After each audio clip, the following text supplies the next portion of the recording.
بسم اللہ الرحمن الرحیم۔ اسلام میرے مورثوں کا مذہب، جسے امام سلطان محمد شاہ نے خود تحریر کیا۔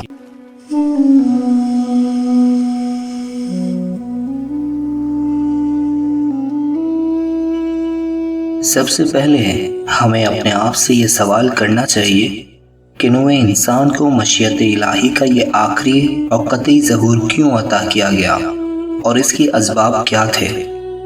تمام اسلامی مکاتب فکر اس بات کی بنیادی اصول تسلیم کرتے ہیں کہ صدیوں تک حضرت محمد مصطفیٰ صلی اللہ علیہ وآلہ وسلم کی ولادت سے ہزاروں سال قبل مختلف زمانوں میں دنیا کی ان قوموں کے درمیان ہدایت کے لیے پیغمبروں کا ظہور ہوتا رہا ہے، جو ذہنی طور پر اتنی ترقی کر چکی تھیں کہ اس پیام کو سمجھ سکیں۔ یہ پیغمبر رحمت الہی سے منصور تھے۔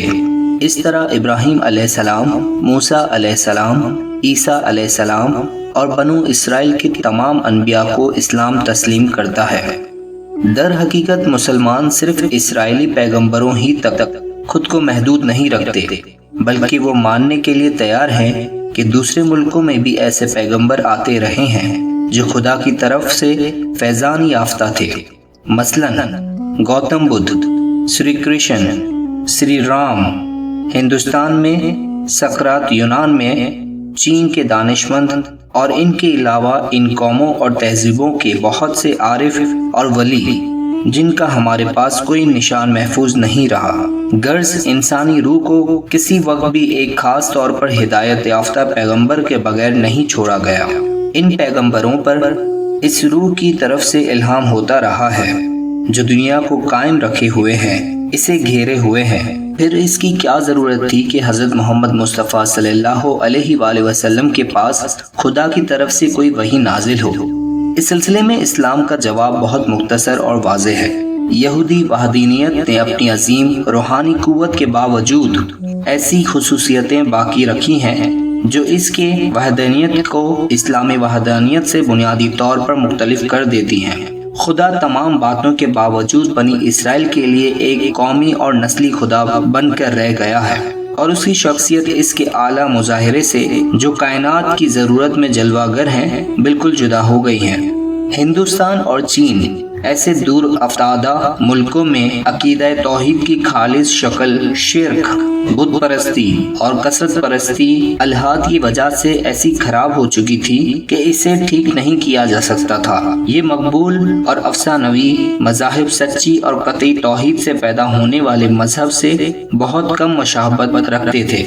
مسیحیت نے مسلمانوں کے لیے ایسے اپنی قومیت اور معنویت زائل کر دی تھی، اس لیے کہ اس نے اپنے عظیم اور عالیشان بانی کو انسانی حیثیت سے نہیں بلکہ خدا کی حیثیت سے دیکھا، جو انسان کی شکل میں متجسم ہو گیا تھا۔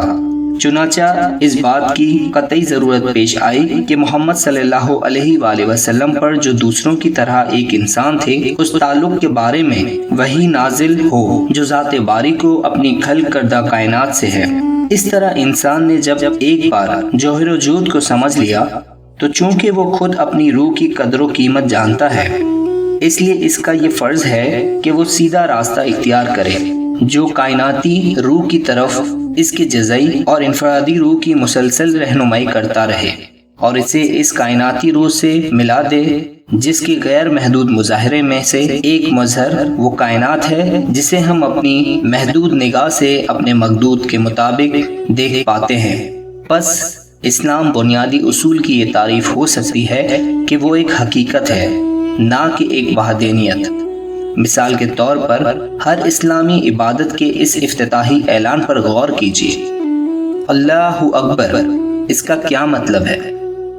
اس میں کوئی شبہ نہیں کہ اس اعلان کا دوسرا لفظ اللہ کی خصوصیت کو ایک ایسے منشا اور مصدر سے مشابہ کر دیتا ہے جو ہر شے کو مہیت ہے اور جو لا نہایت مکان و زمان، کائنات، حیات، روح اور تمام قابل تصور فاعل اور منفعل قوتوں کو وجود میں لاتا ہے۔ امام حسن نے خدا اور کائنات کے اسلامی نظریے کی ایک تشبیہ کے ذریعے تشریح کی ہے۔ یہ تشبیہ سورج اور اس کے عکس کی ہے، جو کسی چشمے یا تالاب میں پڑ رہا ہو۔